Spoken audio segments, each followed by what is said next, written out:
Wala gyapon ay lain hindi mo to awapan ay or tentative. Ganun. Pangutana na. Meron sa imong masulti karon sa activity karon niya kamulan diri sa Blanca. Ay una magpasalamat kita sa atong gobernador, Gobernador Onel Roque, Vice Governor Clive Quinio, atong Congressman Atty. John Flores og tanan kawani sa dakbayan sa Malaybalay. Kanila magpasalamat po sa organizer na nangayo kog tabang sa opisina og wala nagdumili ang syudad sa Malaybalay na maghatag og venue kay ako nabantayan usually naras mga dalan-dalan niya dili na hinon safe hinon pero kani gyud ang matagaan gyud higayon ang bike, ang BMX, ang Battle of the Band ug ang tato nato. So ako lang yun sa mga partisipante kinahanglan magpalo lang ta sa rules. Ya dili lang ta magpabuyag-buyag kung mahimo kita ang magpakita na gapalo gid ta sa rules gyud. Dayon kani opportunity ni sa mga kabatanunan na mahiligon sa skateboarding na natagaan sila higayon. Pipila lang gid ka LGU ang gahatag og suporta. So para nako ang Malaybalay is more than willing enough na muhatag og suporta kay ako walang siguro mo kay balo na dula gyapon ko usahay og mga ingani na dula labi na to katong sa una pa bata pa ko. So para nako congratulations sa organizer, keep up the good work.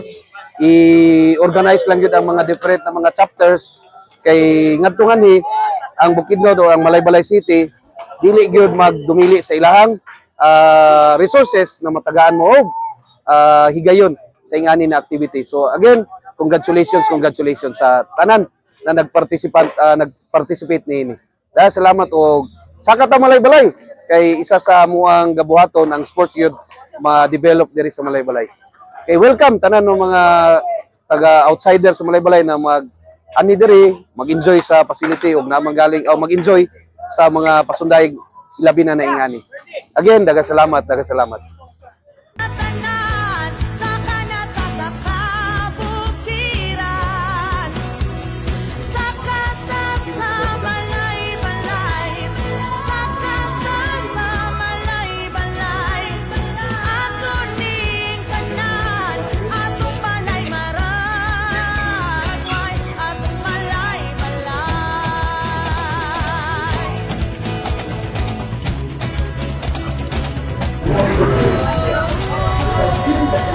Amo kan pun.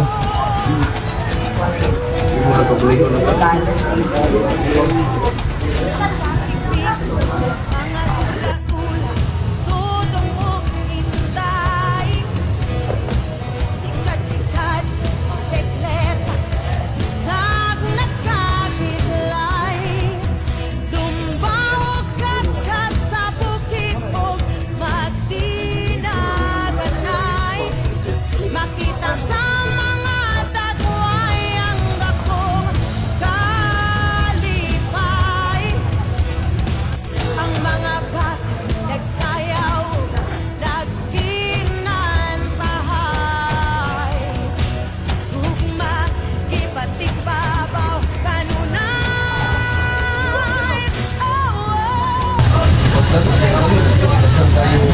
Hindi ko magutok lang.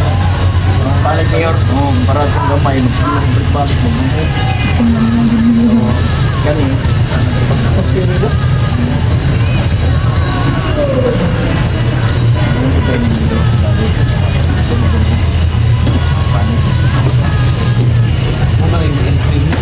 Gani.